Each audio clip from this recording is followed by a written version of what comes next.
Olá, hoje a gente vai fundo num conceito transformador que ficou famoso com Bob Proctor. A ideia de que para alcançar um objetivo, o caminho é assumir que ele já é real. Mas não como um desejo distante, sabe? E sim como um fato, algo que já aconteceu.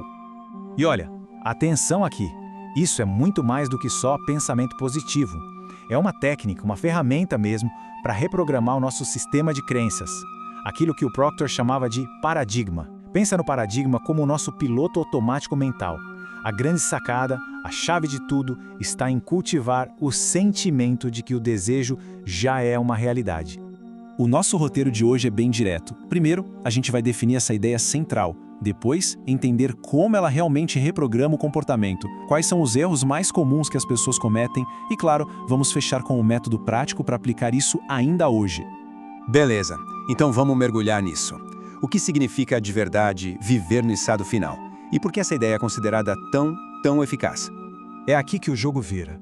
Porque, pensa só, uma coisa é visualizar uma meta lá no futuro. Outra, completamente diferente, é cultivar a emoção profunda, a sensação de que aquilo já faz parte do agora.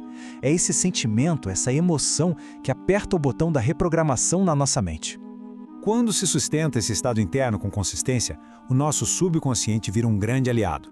Ele passa a funcionar como um filtro, sabe? Caçando no mundo as oportunidades que batem com essa nova realidade. Aquela voz interna de autossabotagem vai diminuindo e, talvez o mais importante, as ações começam a fluir de um jeito muito mais coerente e natural.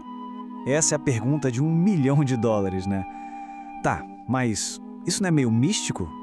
Será que existe um mecanismo real, observável por trás dessa ideia?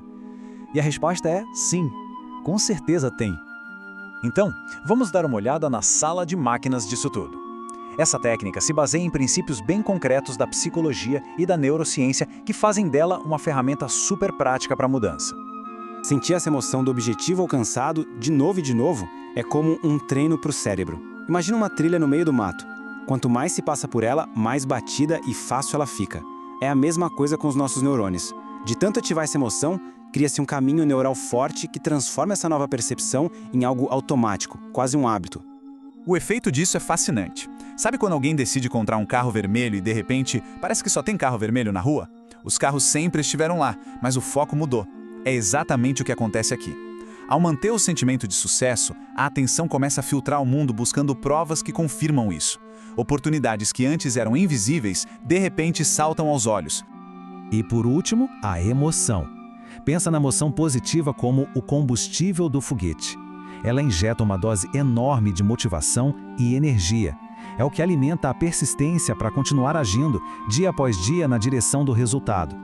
Ok, a teoria é linda, mas na prática é aqui que muita gente tropeça.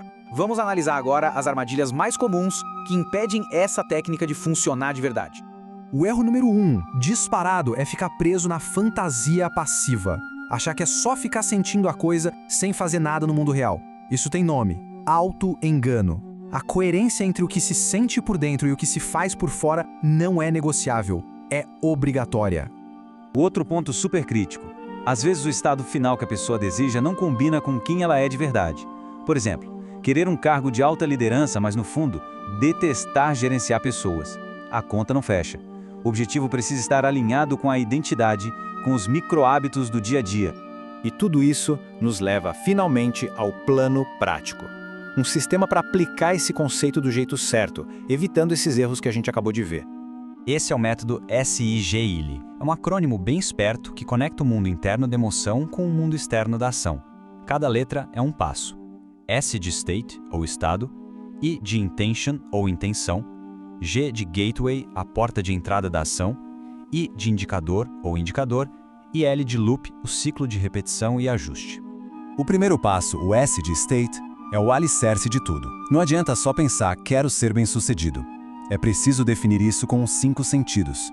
Qual é a visão, o som, o cheiro, o toque dessa realidade? E aí, o segredo é dedicar uns minutinhos, todo dia, para mergulhar nesse sentimento até ele se tornar familiar, quase como uma segunda pele. Agora, o passo G de gateway, Isso aqui é a ponte, é o que tira a gente da armadilha da fantasia.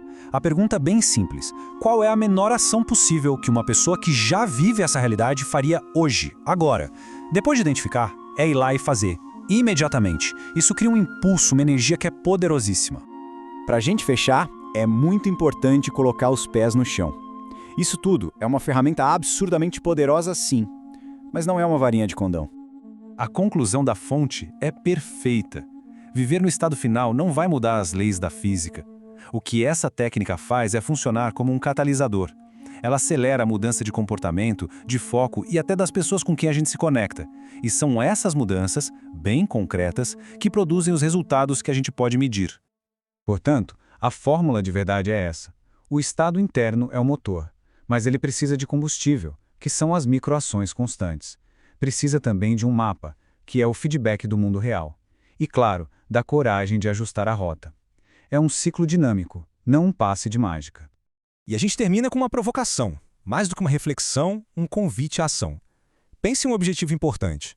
Qual seria a única, pequena atitude que poderia ser tomada hoje que a versão de quem já alcançou esse objetivo tomaria sem nem hesitar? A resposta para essa pergunta, bom, esse é o verdadeiro primeiro passo.